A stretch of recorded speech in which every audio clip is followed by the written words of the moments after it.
Bonjour mes amis, vous connaissez probablement ce dicton qui dit loin des yeux, loin du cœur. Et dans une rupture amoureuse, vous savez que ce que je recommande toujours, c'est de faire un silence radio. Malheureusement, la peur qu'on a, c'est qu'en faisant ce silence, en mettant encore plus de distance, l'autre nous oublie et passe définitivement à autre chose, voire même avec quelqu'un d'autre. On va voir aujourd'hui que vous n'êtes pas si facile que ça à oublier, c'est ça la bonne nouvelle. On en parle dans un instant, je vous explique tout ceci, mais avant de démarrer, si vous le souhaitez, abonnez-vous à la chaîne. Il y a aussi un quiz qui s'appelle Quelles sont mes chances de récupérer mon ex? Et si vous souhaitez me contacter ou mon équipe, il y a un lien qui est juste en dessous. D'où vient cette peur qui est totalement naturelle et instinctive? Elle vient de notre enfance. Quand on est bébé et que notre père ou notre mère change de pièce, passe la porte, l'enfant pleure. Parce qu'il a peur que le parent parte définitivement et l'abandonne. Un bébé dépend à 100% de ses parents pour se nourrir, pour être changé, pour être dorloté. Il a besoin d'eux pour vivre. C'est un lien qui est extrêmement fort.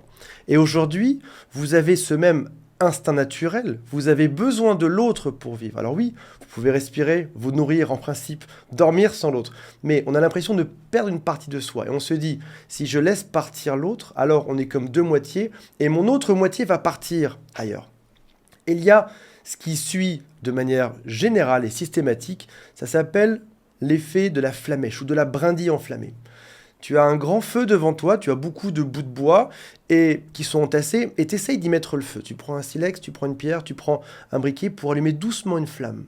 Et comme dans ta relation avec ton ex, tu maintiens ce petit contact qui est cette petite flamme, tu te dis, si je montre qui je suis réellement, quelle belle personne je suis, si jamais je fais tous mes efforts pour être exactement comme l'autre veut, alors cette petite flamme qui s'allume va pouvoir embraser tous ces bûches et tout ce feu pour faire quelque chose de gigantesque. On va retrouver l'amour qu'on avait après.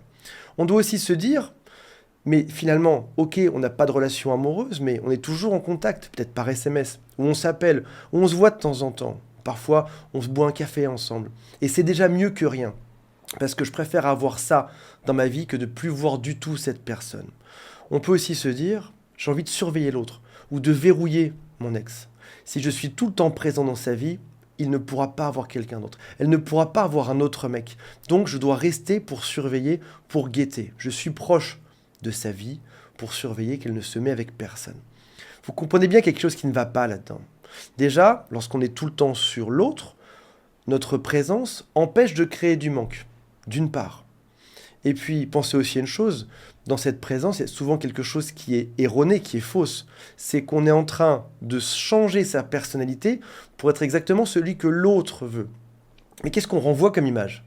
L'image d'un homme qui accepte tout, l'image d'une femme qui se laisse faire, qui accepte tout, même peut-être d'entendre ces nouvelles histoires avec d'autres mecs. On veut pas de ça. On veut montrer qu'on est une personne saine, qu'on s'affirme. Ça, c'est excitant.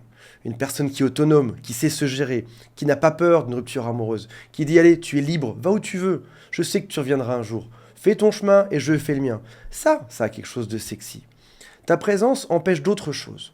Tout d'abord, la reconstruction. Si jamais on part en vacances, en avion quelque part, en prenant de la distance par rapport à notre vie, on trouve des solutions sur notre vie. Là, ce qu'il te faut, c'est un voyage au sein de toi-même, faire une introspection, un beau voyage initiatique dans lequel tu pourras découvrir qui tu es vraiment, ce que tu aimes vraiment. Oui, au début, tu as le manque, comme tout le monde. Tu ne peux pas vivre sans cette personne.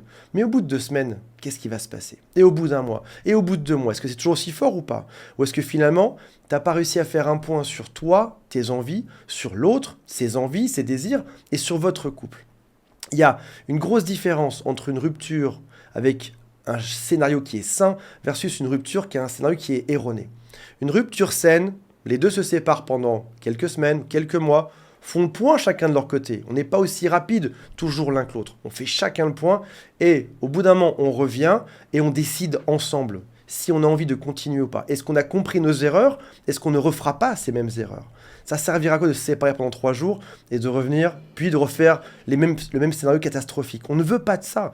Tu veux que chacun se sépare, prenne son temps, montre son indépendance, retrouve ses goûts, ses idées, puis qu'on se retrouve pour faire le point. Est-ce qu'on est fait pour être ensemble ou pas?